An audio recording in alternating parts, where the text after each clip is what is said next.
What's up? What's up? Good evening, everyone. Welcome to another episode of the Uptown After Dark podcast. I have my lovely guest, Cassandra. See, Yes. I got it right. Yes, you did. Sitting here with me. She is a relationship and life coach for men, which is pretty dope to see a woman in that space doing this type of work on the behalf of men. But tell us more about yourself, your socials, and all that before we get into tonight's topic, which is going to be a man's worth. Yeah, I love that. So, hey, y'all, my name is Cassandra. I go by AskMsCassandra on Instagram and TikTok as well. And I want to say thank you so much, Uptown, for having me here. Really appreciate that. So, yes, I'm a relationship and life coach and a men's advocate. So, I support men around their boundaries, emotional learning, emotional stability, being able to identify triggers from childhood wounds that may not have been dealt with so that he can maintain a masculine frame in his relationship. But let me just say this much because people get confused. I do not teach a man how to be a man. So people get really triggered. Like, what is she doing working with men? I don't teach a man how to be a man. I cannot do that. But I can support a man in his emotional intelligence and growth. Okay. Yeah. I got it. I mean, listen, an emotionally intelligent man is a powerful thing. I think Supreme. probably stronger than an emotionally intelligent woman. Almost. Okay. You know what I'm saying? Because it's like an emotionally intelligent woman who's used to dealing with a man who's not emotionally intelligent. It's like walking in a room and her being the smartest person in the room. Like she's just the most emotionally intelligent person in the room. And usually that is met without resistance and challenge because she's the smartest person in the room. But then when she has to realize that, wait a minute, there's somebody else who is her equal, she might not be fully prepared for that. Got you.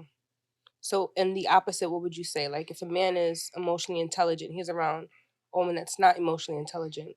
How do you see that playing out? He is probably, if she doesn't know how to get her ish together, he's probably going to leave her right where she's standing. 1,000%. Because, Yeah. you know what I'm saying? Because, I mean, men As say he it all should. the time, even though sometimes when we say it, we be dead ass lying. But men want peace. We do want Yes. peace. So an emotionally unintelligent woman is not bringing him peace at all. Right? You know what I'm saying? Absolutely. She might think that he's supposed to sit there and be like, I think a lot of times when you have a woman who's emotionally and not intelligent, when she says she wants an emotionally intelligent man, what she's really saying, she's want this man to be her therapist and respect her trauma and her drama and her experiences without taking any consideration about what he might be going through or have gone through. Yeah, that sucks. That would be awful. So she wants him to be understanding and show her grace, but can't possess the ability to do that on her own. Right. So it sucks. So a man's worth, right? So we've done a lot of talk about this concept that was not created but popularized by Mr. Kevin Samuels, God rest the dead. You know what I'm saying? I really enjoyed some of his content, even though I know it was very controversial. But he popularized the concept of a high value man, and he came up with 6 characteristics of what equals a high value man. Do you know what they are?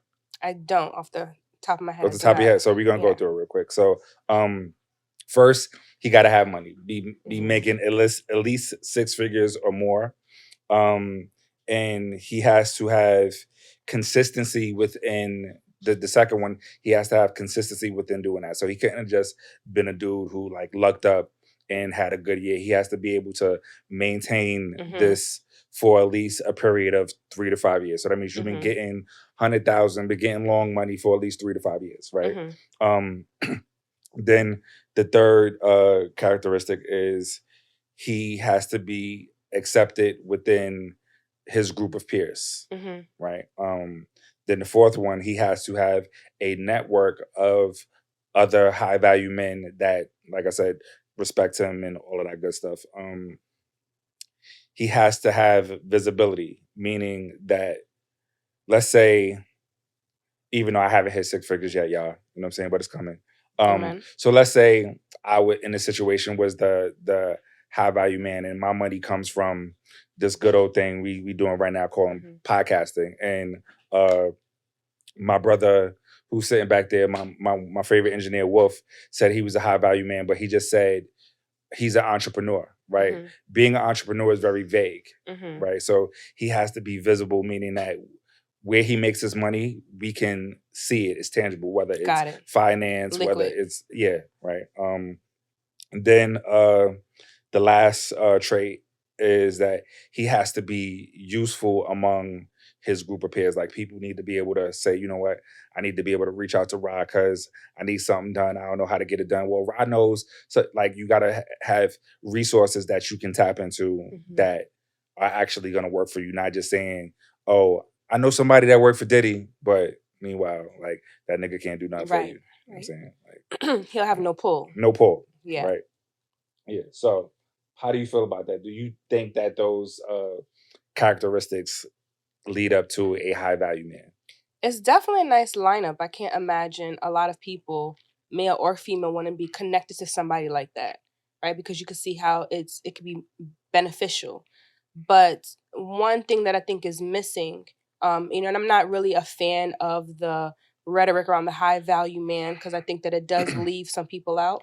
But I'm a big believer on spiritual like growth, right? So I feel like that's something that is missing. I think when a man has a higher calling or purpose, or he feels drawn to a higher power, that helps to kind of govern and design his standards.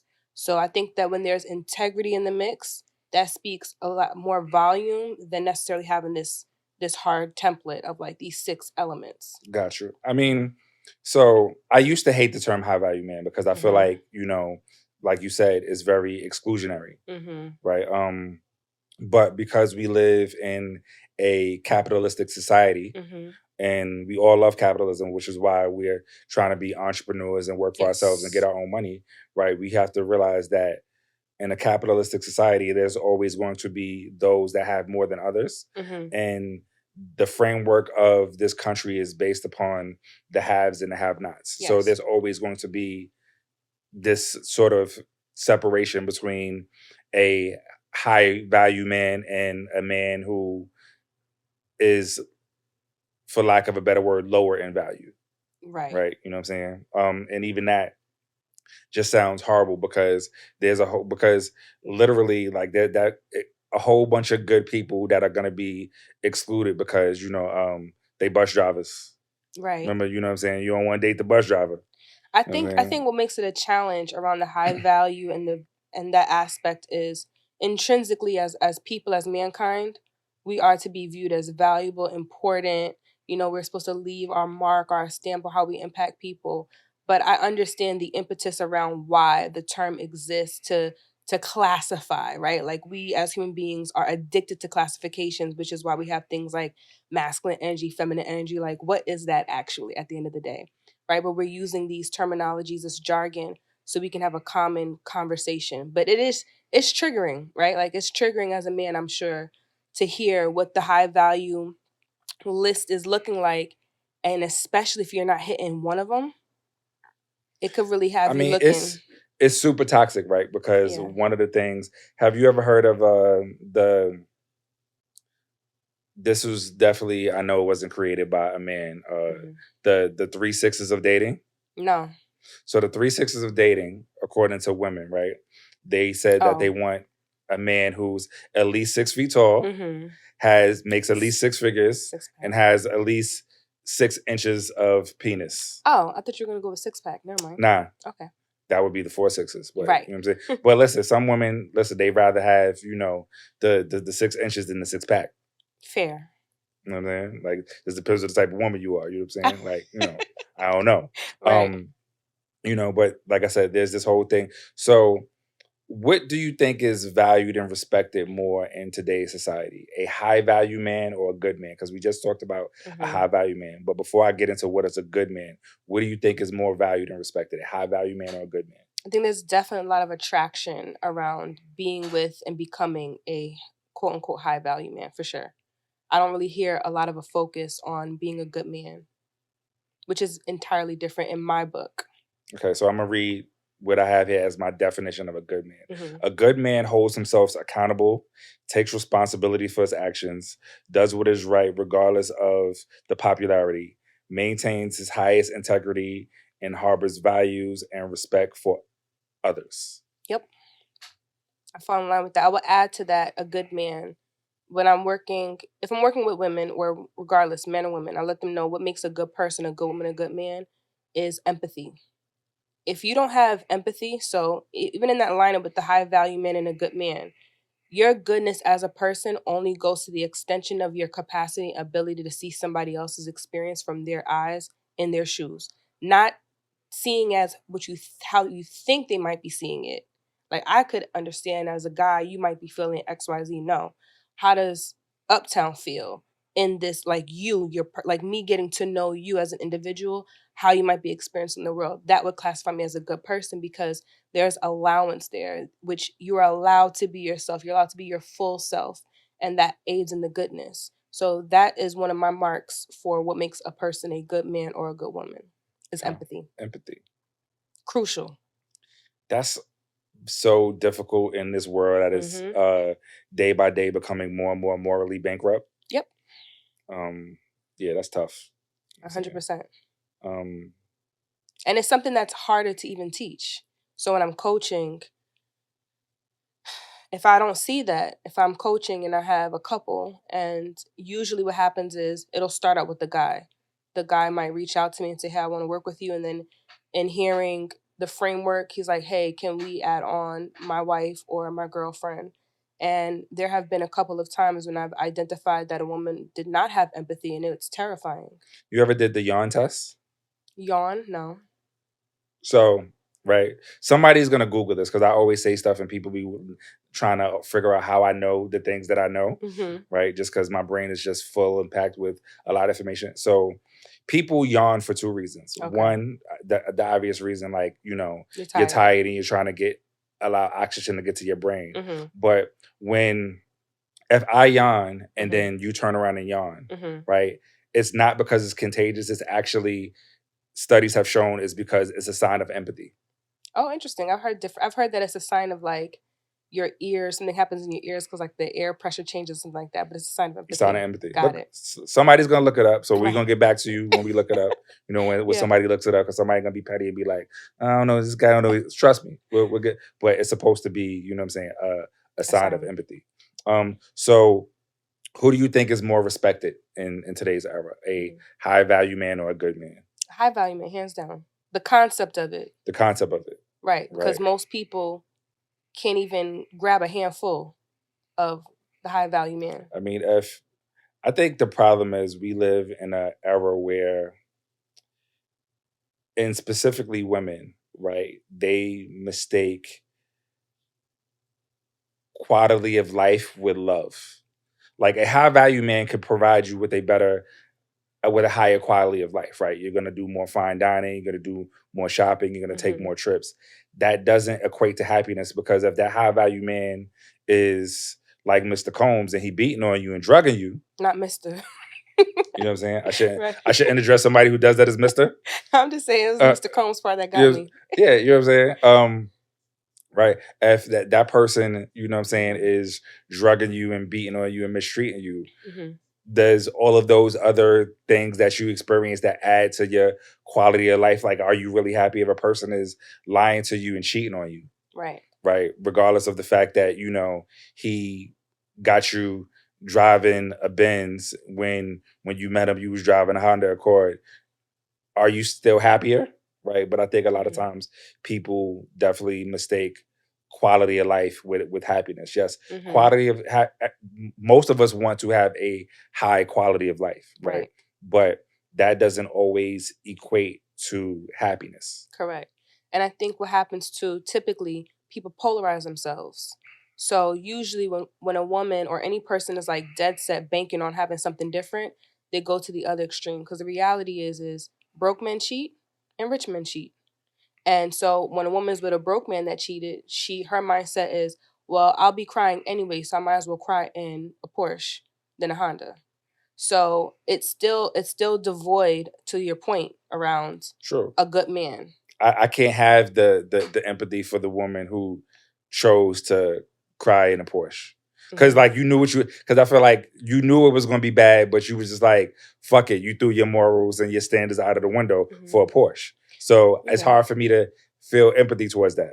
Well, it's the belief. It's the belief that this is the nature of a man, that this is what men do, so I'm not going to be able to win either way, doesn't change the fact that his actions aren't going to hurt me. It's similar to the red pill community. They're like drawn and addicted to devaluing women by intentionally bringing on women that are just out of touch, out of reality with relationships in life, and talk to them to make a point. And they look to belittle her because it's coming from a pain point. They have been hurt by women. They felt disregarded, discarded, devalued by women. And so they intentionally bring that class of a lady on a show to devalue her, to make a point. Right. But the reality is But there the are a lot women of on the really good other women. side, right? Mm-hmm. I don't see them running up to sit down in chairs and be interviewed. Are they calling them to come out? Listen, I think some of those women aren't being called, like they just volunteering because they want that camera time, they want that clout.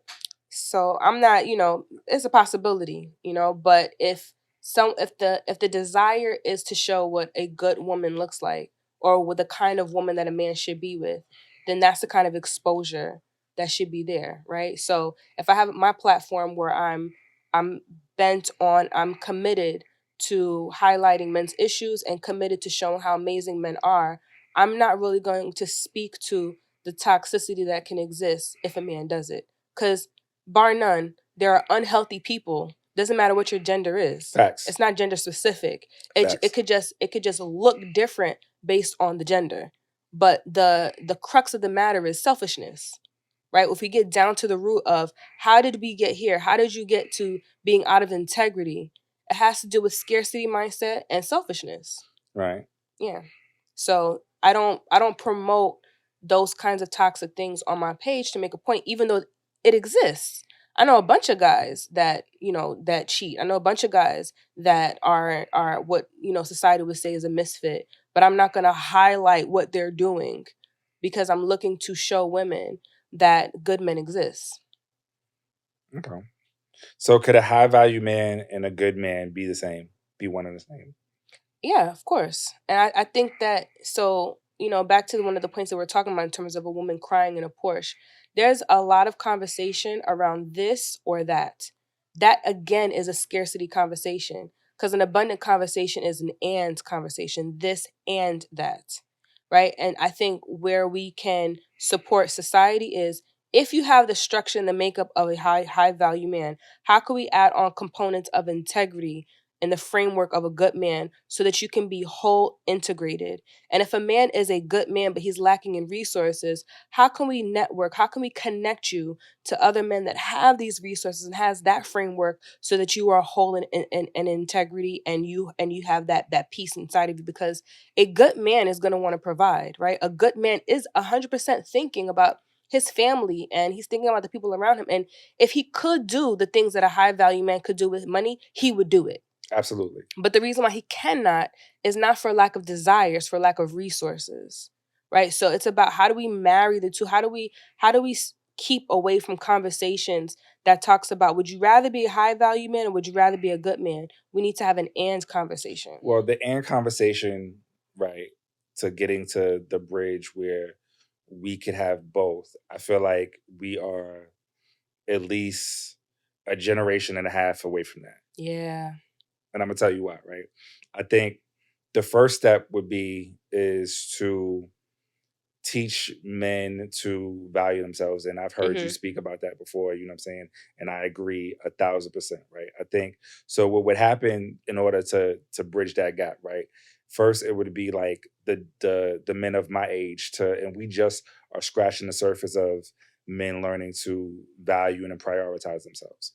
So it would take first the men of my generation to value and prioritize themselves and do it in a for real transparent way. Yep. Then the second step would be to teach this to their sons, nephews, whatever. Right. And then by the time where we get to that generation where our sons, nephews, whatever are having kids, maybe their generation will get to be the generation where men are really prioritizing themselves, because men aren't taught, like men are taught catching bodies, that makes us cool. Right. Right. Women are taught, you know what I'm saying, that their vaginas are prized, but and I can't ever think of a conversation where I had with my parents or even like OGs that I looked up to where the most as a man you get is you whether it's from your mother. This is the conversation you get from your mother. Watch out for them fast ass little girls. That's it. Yep. But that doesn't teach us about valuing ourselves as men. 100%. That just tells you, you know what I'm saying, that watch out for that little girl over there. She might be a little loose. She might be a little sexually free. Right. And to stay, and it teaches you to stay away from that. But there's nothing about that teaches you to value yourself as a man. Correct. Right. And even from my fathers, right? Like we're not getting those conversations. So until it's practiced and taught, like I said, we're at least a generation and a half away from that. Yeah, because it's going to take a while for that to be a common language. Because you can't have those, if you're having isolated conversations like that, then the gentleman who's taught to respect himself is going to be the simp in the group, even if he's the one that respects his body the most, because it's not a common language. It takes time for experiences to translate from generation to generation, and men are missing that tribal, ritualistic transition from being a boy to a man. That's missing. That's it has really broken down the fabric and the strength of what a man could be, right? And so I 100% agree with you that it's going to take about a generation and a half. Yeah. I mean, because like I said, it starts with even simple stuff like a man developing like a healthy self-care routine. The more you pour into yourself, whether it's because you want to eat right, you want to work out, you want to take care of yourself, you want to get massages, you want to get manicures, pedicures, usually when you see women who pour that much energy into themselves, they are so picky and selective about the man that they are going to allow to be up close to them, where a lot of men will tell you, right? And I'm definitely giving away God's secrets. They're going to hate me for this, right? But for men, there is usually the difference between the type of woman he's going to sleep with versus the type of woman he's going to date and marry. Where women don't have that distinction, usually. I'm not saying they can't, but women usually, like, if they are interested in a man, it's because they see him as a prospective partner and they trying to grow something and cultivate something with him. Where a man, we have that separation. So because we have that separation, that's already the beginning of normalizing mistreating women sexually, because it's like, all right, well, I'm looking at 5 women in front of me. 3 of them broads, I see that they just a good time for me. The other 2, they might have some potential. So out of the 5, I may interact with all 5, but those 3 I already know of rip. They just gonna be fun. Right. I think women do that too. You have Tyrone for, the Nah, but men are usually trying to knock all 5 of them down though. That's the difference. Well, it's the root of it, the administration of the toxic energy is going to be different. So for a man, it's going to be sex. For a woman, it's going to be resources and money. Got it. So she doesn't need to have sex to knock a man down. She's not needing to knock him down sexually. She's needing to like juggle these men resourcefully. So this one's gonna fix my house. This one I'm finna eat dinner. This one gonna take care of Johnny's daycare expenses. So y'all basically building a nigga. Not building. She is literally creating her whole entire team. So y'all have y'all's team based on who I'm going to bed and who gets to come to the cookouts. And, a woman's framework is a little bit different. It has to do with stability and survival. So she's looking for resources. It's still the same toxic energy. It's just the function of it looks different. So women complain about men having sex with everybody, but that's not our lot. We have our own. And men get mad at women who want the resources, but at the end of the day, it's literally on the same plane. It's just on different opposite ends of the spectrum in terms of resources and sex. But at the crux of the matter, it's selfishness. I want this for me. I'm not looking for what I'm doing to be mutually beneficial for you. I'm looking out for myself. Okay. So we have these classifications, right? Good man, high value man. Do you think these classifications are necessary? I think they will be supportive in being able to have a common language around what is realistic, but they are more hurtful if we're not backing these explanations with the becoming process. So the process of getting there.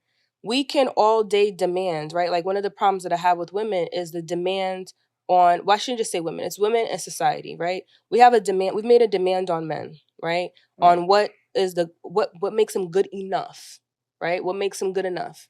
And that good enough is really high.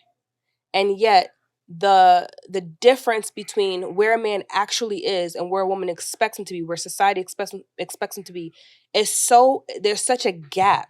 For sure. That it creates tension. So if you imagine a table, right? There's a table right here, and we have the center point, but I'm putting things on top of it, but the legs are so far out, like it's a very, very long table, and the legs cannot fully support it. And I'm putting weight on top of it. I'm talking about work, finances, expectations, leadership, protect, provide, be able to be good in bed. And I'm just piling it on and piling it on, piling it on. This table is going to bow and break. It's not going to be able to stand because it's not enough support.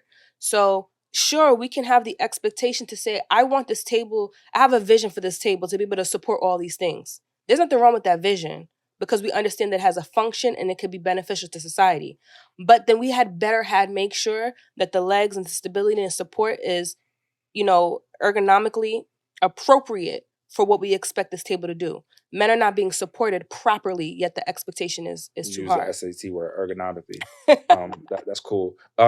So you mentioned empathy earlier, right? Yeah. And you mentioned a whole lot of things that I'm trying to like fully process, right? Mm-hmm. So do you believe that as human beings that we are all considered works in progress? Yes. So do you think that one of the major barriers is a woman not being able to fully trust a man to lead while he's learning? Because he may never have had to lead before, right? Or he may have led in a previous relationship, but he did it in a poor way, and he's trying to still learn and navigate and figure out how to do it properly. Do you think women have difficulty trusting or allowing a man to lead while he's still learning? Like she just expects him to come already knowing what to do and just following suit? In dating or marriage? Both. In both. So because we should handle those a little bit separately. Okay. So I hold a woman 100,000% responsible in the dating phase on whether or not she can observe, if she can follow this man's leadership. Because you're not dating a man how he looks. Can we curse on this? Sure. Okay. You're not dating a man how he looks. You're not dating a man based on how he fucks. You're dating a man on his decision-making abilities and capacity and his willingness to include you in his decisions. Right? Because you're looking to get married and be in the most vulnerable state possibly, right? If we're talking kids or anything like that, right? So vulnerable, period, because we're talking about trust, even if kids are not present.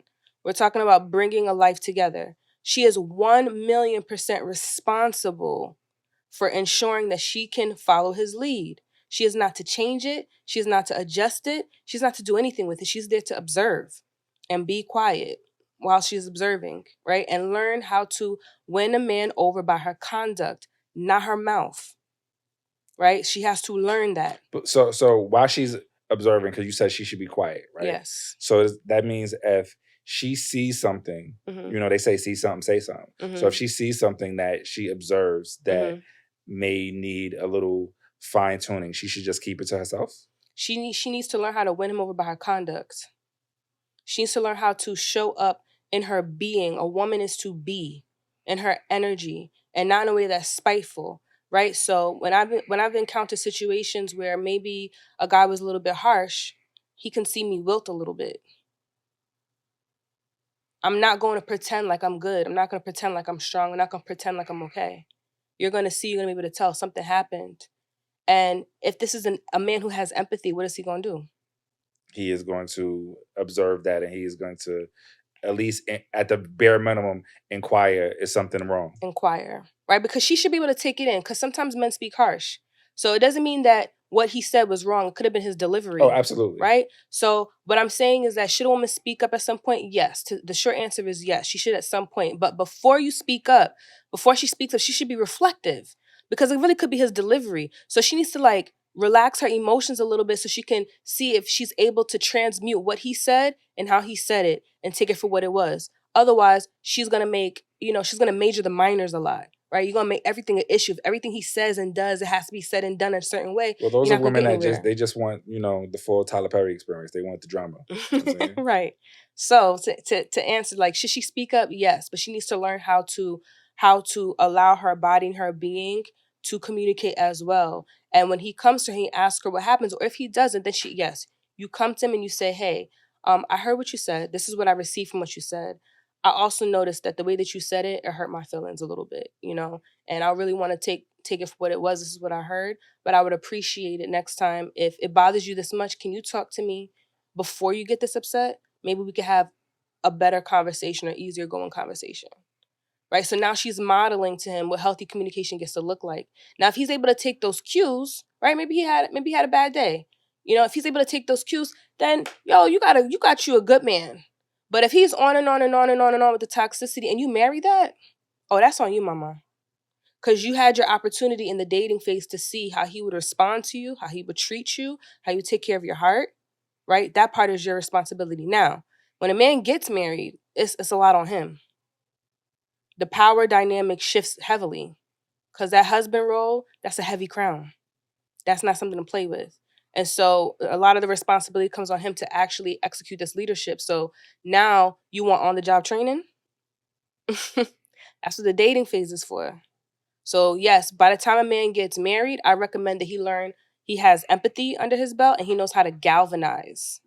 That's another thing that I kind of heard in the high value makeup, but it wasn't stated emphatically. And galvanizing is basically it's kind of like a coach, being able to see people's strong suits and their abilities, but being able to bring them together. Because if you're a high value man, but you're also a lone wolf, right? You are a lone wolf in each one of your packs. Maybe you have, a bunch of... Well, that's why one of the characteristics is being of value and being respected by your network, right? Because the lone wolf is probably not gonna. He doesn't even have a network to defer to because he's a lone wolf. Well, not necessarily. Some men are really, really good at compartmentalizing, and some men are really good at having masks, having several of them, and might be able to manage having several pockets of separate groups, where they have good dynamics and relationships. Doesn't mean that he knows how to bring them all together. That's what galvanizing is. It's bringing metals together and make it into one whole form. The reason why you want to be able to have that as a man is because when you have your family, you should be able to likely, right? We're talking about ideals now, right? But ideally, if you have your kids, you have your wife, you have the capacity, I believe, that God has built in a man in his vision to be able to identify strengths and weaknesses in each person that's in their nucleus of a family, and being able to bring them together as a team so that they can carry out a function together. So if it's building a house and you know that your daughter, as an example, is really good with details, you might not have her be part of the foundation building like that. Maybe your son knows how to put the foundation down better. So you're not going to exhaust your daughter by having her do something that she's unable to do, unwilling to do, and uninterested in doing. So you'll know, like, okay, you'll communicate with them. All right, daughter, you're going to do this when the walls go up. You're going to be responsible for the colors. You're going to be responsible for the pictures. Son, we're going to build the foundation together, They're still working together as a team. That's actually an accurate description of my because my daughter is like my 23-year-old is very like detail oriented, and then naturally my son, because I work in construction and my son works with me, so he's definitely has the building. So I get it. I get it. So if you're able to do that as a man and practice doing it, because you're not gonna come out the gate doing it, it takes time. To me, that's the hallmark of an excellent husband. Excellent. Yes. Okay. Got it. So what advice would you have for a man who may not be considered a high value man, that feels like his worth isn't where it should be? Change your circle. Find places and spaces where you matter, because if you're living on, like, the way that you'll learn about high value anything is because you're online. Right. You on your phone. Right. Go outside and put your phone down and actually be around people. People who live real life, they don't really care about that. I don't. Nobody I know personally in my own personal circle is over here looking, has a whiteboard looking for how we're going to be this high value this or high value that. We're dealing with real life. We are parents. We are professionals. We're entrepreneurs. We're busy. So we're not, no one in that nucleus is literally judging people on those positions. However, to each his own. If that is something that he actually wants and it speaks to him, it speaks to where he wants to see himself, then he needs to find that circle. But what happens is most of the time is people stay in their circle and they try to force it. And that's what you're experiencing with people, not you, but people are experiencing in the dating world. So I will use women as an example. Women are hearing language around a man being a dusty. They're hearing language around a man not being good enough and not being all these things. And she'll date the dusty. But instead of her accepting the fact that she's with a quote unquote dusty, she'd rather tell him who he ought to be. You need to be a man. You're so what you mean you supposed to? No, mama. Leave him alone in peace. Go ahead. If you feel like this is what a man's supposed to be, go ahead and find that man already built like that. You're not here to tell a man how to be that. So if a man feels like he wants to be high value and the circle that he is in is not having that conversation, then leave that alone. You don't need to make your current network think and operate like you do. You got to change your circle. I mean, it makes sense. I mean, it's easier in life to find somebody that's on the same page as you than to convince somebody who isn't on your page to get on your page. 100%. So I definitely get it. Should women have more empathy? Yes, 100%. I think that we need more women that are going to be allies. I think for men, right? I think that men need a ton more resources, right? We are a woman and children society.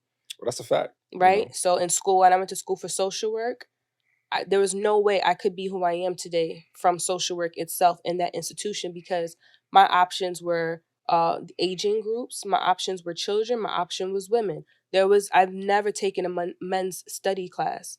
I've never considered, there was no awareness whatsoever. It didn't even phase my mind to consider and think that a man could think and process a certain way. So my assumption was whatever I learned that was applicable to aging, women, and children was 100% could be transplanted for a man. I mean, I get it. I mean, we live in a society where it's like, a woman who is having issues taking care of her kids could get Section 8 and public assistance.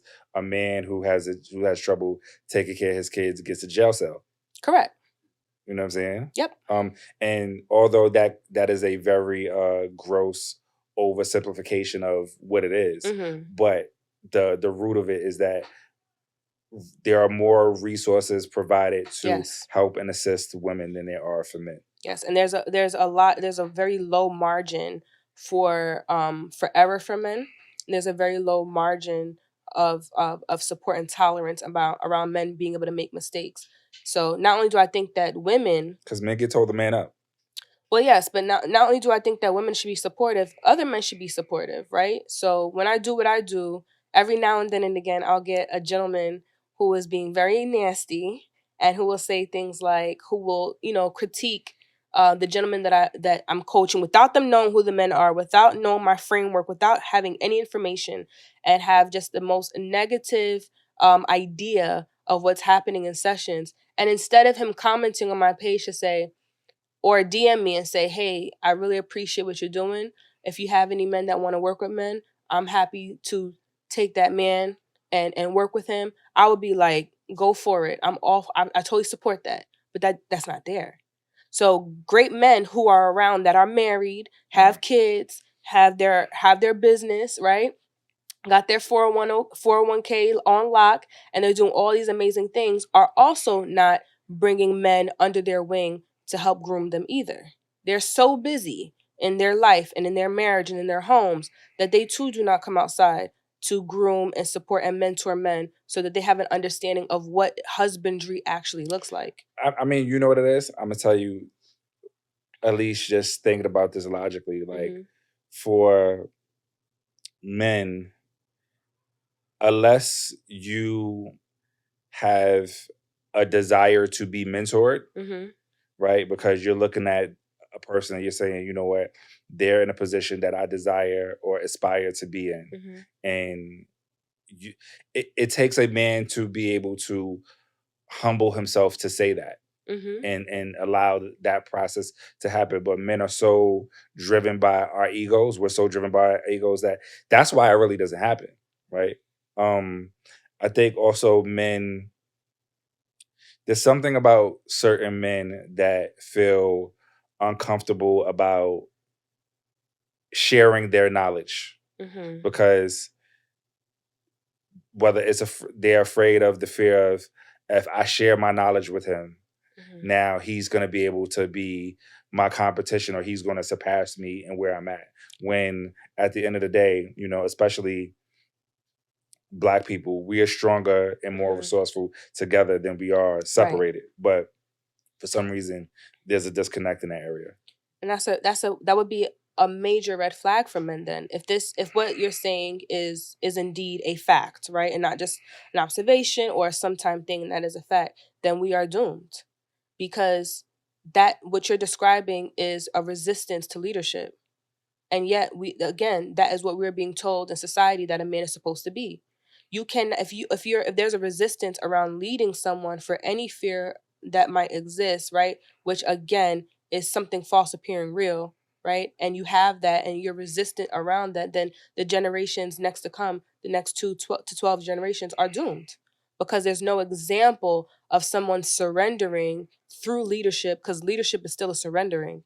And then also being a participant to somebody's leadership, which is also a level of surrender.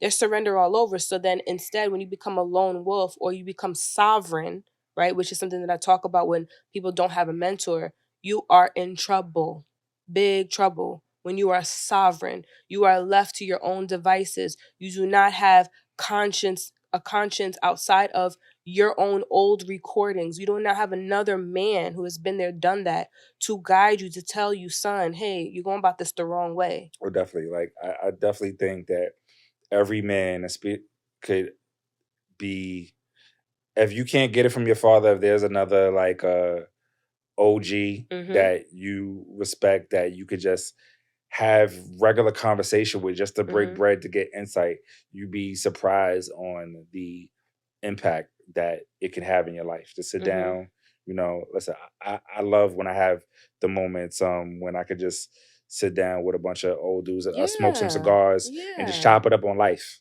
Absolutely. It's healing. It's absolutely healing, and it's needed and it's necessary, and it's hard again to expect men, our generation, the generations to come, to be these things. Women have no problem making a demand, and that's easy. It's very easy for me to say what a man ought to be. I'm not doing it. It's a request. It's not even a request. It's a demand. That's easy. So we need to put that. If you ever heard the term, make sure your apology matches the disrespect. Right. Right. Well, make sure that the resources match the demand. And if it don't, there's nothing to demand. So if your apology doesn't match your disrespect, you haven't apologized at all. So if our resources does not match the demand, then there's no demand. We just, in the words of my daughter that's 8 years old, you get what you get and don't get upset. I like that. I got a match for that. Because this is what I tell my kids, right? In life, you never get what you deserve. You get what you negotiate. Yeah, exactly. So we need that, right? Like we need that. We need to understand. One of the things that I had shared on my platform is I describe what a husband is, right? And there's like an acronym for it, and it's H, to honor her. U, understand her. S, support her. B, to build her up. A, align to God's word, when we talked about the sovereignty thing. Right. N, nurture her. And D, defend her. That's a heavy crown. Those are the things that work in a marriage. And a lot of men don't even know what that looks like, what honoring and understanding and supporting looks like for a woman in the space under the umbrella of empathy. So in other words, you cannot support a woman the way you want to be supported. You want to support her in the way that she can receive it. You cannot defend her the way that you think she needs to be defended. You got to defend her in a way that she can receive it. Why? Because when you are able to do that as leader, which is what the expectation is, leadership models. So men get petrified when we talk about what husbandry looks like because their knee-jerk reaction is, well, if I got to do all of that, what do I get? Not realizing because he's so out of alignment with leadership, he doesn't understand that there's a natural science, an art and science, and natural godly order that happens when leadership exists. People follow. But he's so petrified that he's not going to benefit from giving, that instead he resists his purpose and his pillar as a man. And now our society it's chaotic. We're out of whack. We need structure. We need strong pillars, and to be able to carry that out, right? And the same way, we need older women who are married to talk to women about being a wife. So this is something that's interesting that happens biologically, right? With men, as men get older, you know what happens to their estrogen and testosterone? Their testosterone dips a little bit and the estrogen comes up just a little bit. And you know what happens? That man becomes a bit more emotionally reasonable, right? He's not yelling as much. He's a little bit more calm, right? And you know what happens to women when women get older? Their estrogen dips and their testosterone comes up. So she simplifies things. Things are no longer, crazy, right? She simplifies it. So when she's talking to a young lady, she's like, "Baby, you doing too much. You major in the minors. Like you relax." And then the guy is like, "Young man, she's pregnant, right? I know she crying over everything, but she is pregnant, right?" They begin to reason with each other. So where the young man has an abundance of testosterone, the counterpart in the man has a little bit less of it, but he's been there, so he can relate, but he can guide him. And for a young lady, when she is filled to the brim with emotions, I mean, just spilling all over the place, the counterpart, which is an older woman, is guiding her and telling her, "Baby girl, relax. It's not that serious. Like, you think you know this man? You need 20 more years." She simplifies it a bit. It gives her grit. And this synergistic experience, it creates simpatico. So now we can dance, we can move, we can flow through life and be able to survive and live to fight another day as a team versus fighting against each other. Yeah, this gender war shit is trash. It's trash. It's trash. It's for the birds. But it's not going away no time soon, though. Yeah. Because unfortunately, we still have there's no resolution. And one side isn't hearing the other side. It's just more pointing fingers. Oh, but you do this. Oh, but like, so, and then when you add this whole high value man, good man, you know what I'm saying? When you sprinkle that into it, right, it makes it even worse. It's just a pot of dirty gumbo.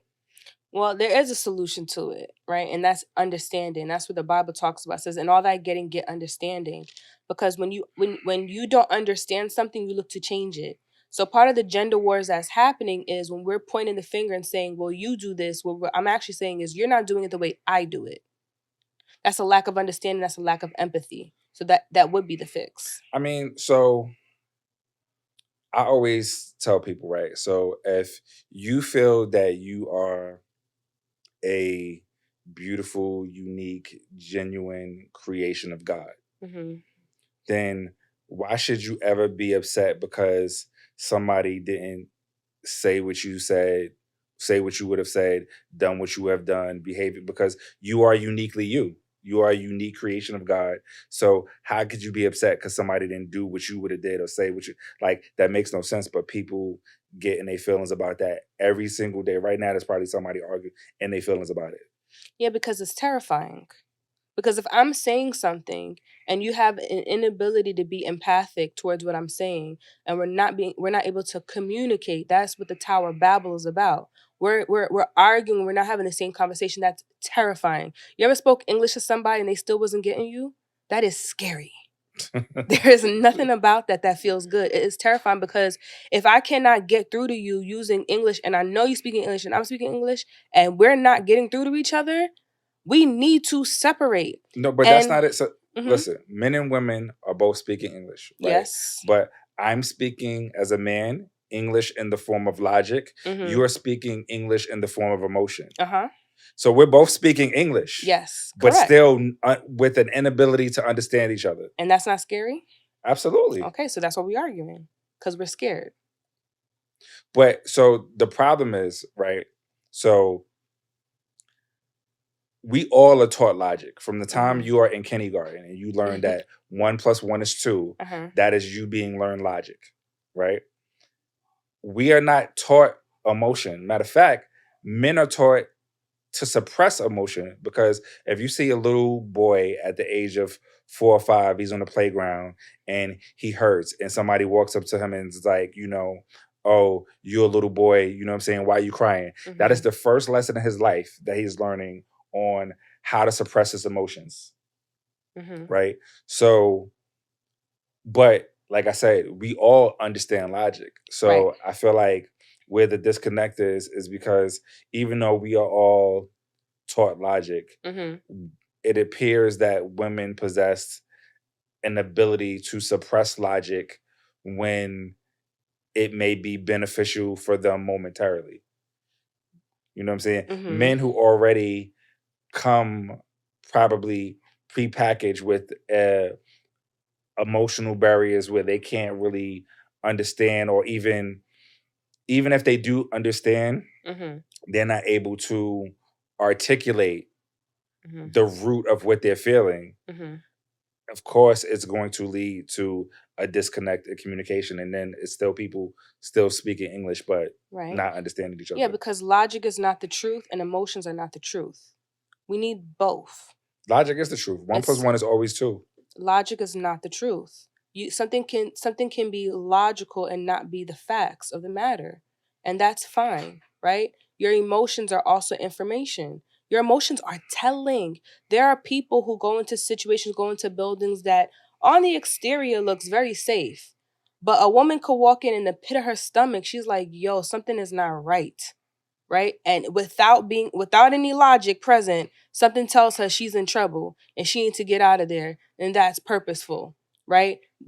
Logic has its purpose and emotions has its purpose. Neither one is more superior than the other. It's information and data collecting. And this is why I'm talking about synergy and and simpaticos coming together. It's a unification. It's kind of like having a door with a track, and like one of those sliding doors, right? And you have that, and you have the wheel that's in it. You need both of them together to connect to the door for it to move properly, right? If that track at the top is wiggling, or that wheel is not centered into it, that door doesn't get to slide effortlessly like the way that it could. The track is no more superior than that wheel. Right? It doesn't, I mean, what are we really arguing about? The idea here is, how do we get these two pieces to work together, because it has capacity to do so. And once we have that capacity to get them to work together, now we have alignment. And when there's alignment in a couple, you get to do damage on this earth in the best of ways, I mean. That's one of the best analogies I've ever heard in my damn life. That was good one. That listen, I work in construction. I understand that. It makes one of the best analogies I ever heard in my goddamn life. Yes. I realize we're gonna have to probably you're gonna have to come back, Cass. Of course. Who? Cassandra. Right, see, now you playing. Listen, people could just know that we know each other. Like, that's you know what I'm saying? I'm It's cool fine. with that. Absolutely. It's cool. You know what I'm saying? This is the fam, yes. Yes, you know what I'm saying? Because I definitely feel like we got more that we could dive into, but we are we're a little bit pressed for time. So I'm gonna get into this thing that I do on my show called Ask Uptown. Basically, there is someone on this earth that has an issue, and for God's sakes, they want my advice on it. Really? Yeah, that's a scary thing, ain't it? You know what I'm saying? But it happens all the time, right? So tonight's Ask Uptown. It says, "Dear Uptown, I am a man in my late 30s that has never been married and does not have any children. It's been 10 years since his last serious relationship, due to him pursuing his career in finance and meeting women that he did not see any future with. Any advice on me finding my queen?" I mean, I think sounds like he's doing all the right things. You know what I'm saying? He worked on his career, worked on himself, made sure he got his money right, get your mind right, money right, ready for war. Yeah. All totally. that. I would say the starting point for this brother would probably be to see if he can find or identify the reasons and why these relationships of his past did not work. Maybe it's a Bingo. common denominator. And if through that common denominator, maybe he could figure out what it is that, because if you don't know what you like, at least when you figure out what you don't like, at least it's a start point. Right. Totally. Right? But that would be my advice to this brother. Figure out, or maybe do some self-reflection and decide whether you're really ready for a relationship. You just might be ready for hunching. Oh my goodness. What? Ready for hunching. Ready for hunching, right? Well, I mean, what he's in pain, right? He's older, right? He's not 28 anymore. He's 38. Yeah. 38. So he's feeling like marriage and kids, or at the very least a kid, something, legacy, something should be there, and it's not there for him. And he's saying that he spent some time working on his finances and his career, right? So if I was going to give this gentleman advice, my first bit of advice would be to figure out the kind of man who he is, because the only way that you're going to find out that alignment, like we were talking about, is being able to first self-identify. And you were pointing to that, right? Like, well, the Honorable Elijah Muhammad said that a man should have a woman half his age plus 7. If you believe in that sort of thing. Yeah, just figure out if you're really serious. That's a real, because if you're just ready for hunching, like, that's cool. Just let the women. You don't think that he's been doing that? It's not like he. Yeah, but he could just be allowing, like you said, like the pressures of being close to 40, because a lot of people live with this this programming that by the time I hit 40, I got to be able to check off these boxes of kid, marriage, home ownership, blah blah. And everybody's life is not set up that way. And I don't think you should, even if people around you and in your circle fall into that paradigm, I don't think that you should allow yourself to be stuck to that just because that's what people in your life and around you are stuck to. You got to live your life based on what is right for you, because none of this may be right for him. He may not, he might just want to be the forever bachelor, or he might want to figure out what you want first, bro, and then do some self-reflection and then apply. Agreed. Totally agree.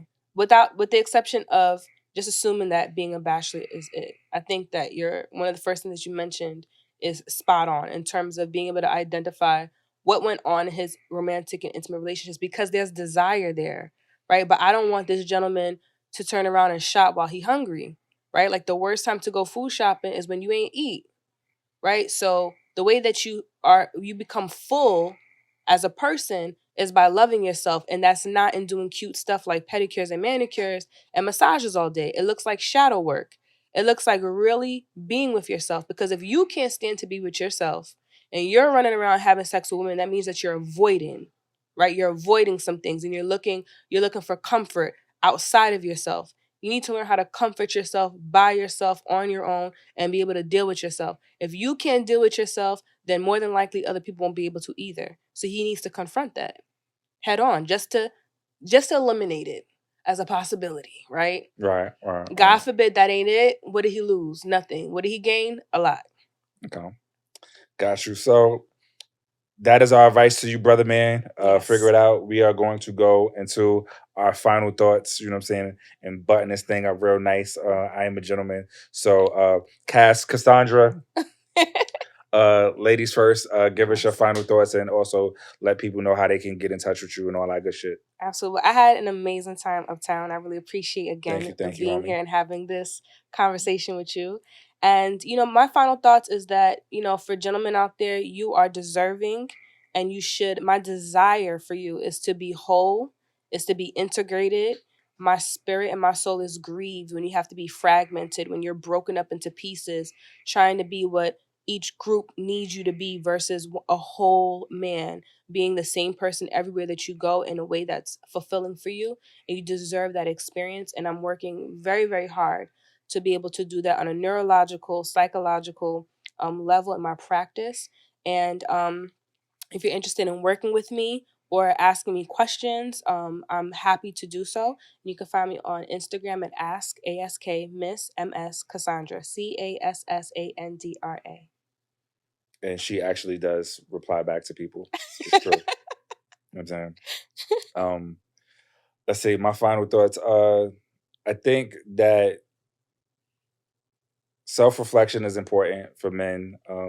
Don't get yourself caught up in the high value conversation, because at the end of the day, I think everybody should just be aspiring to be better on a daily basis, right? So even if you're already a high value man, right, you should be aspiring to be better, whether that is financially, mentally, spiritually, physically, all that good stuff. And whether you're not a high value man, you should still be aspiring to be better physically, mentally, spiritually, all that good stuff. Just don't be stagnant. Keep working on yourself, and either way, there's going to be growth, right? Whether if you're already there, there'll be more growth. If you're not there, you'll have growth. If you keep working on yourself in all these areas, the growth is going to come. It's natural. And as the growth comes, the growth could be also with, like, me and Kat spoke about, just changing your inner circle. And like, that is a part of growth. You know what I'm saying? Because I mean, that's how it happens through life. So keep working yourself, keep aspiring to have growth, and everything will work out in the natural order of things. Yes, sir. I don't got the answers, but I got the notes. I don't got the answers, but I got the notes. You don't got the answers, Sway? Nah, I got notes though. Okay. Listen, notes can help you get through the test. Amen. You know what I'm saying? Like, I don't got the answer. There's people that I meet, right? I do the show, I focus on, relationship building and all that stuff, right? But I don't have the answers, but I got some notes that can help you be better. So I'm giving people the notes. I love it. That is it. Catch you guys next time. It is a wrap. Thank you for joining me for another lovely episode of Uptown After Dark. Peace. Peace, y'all.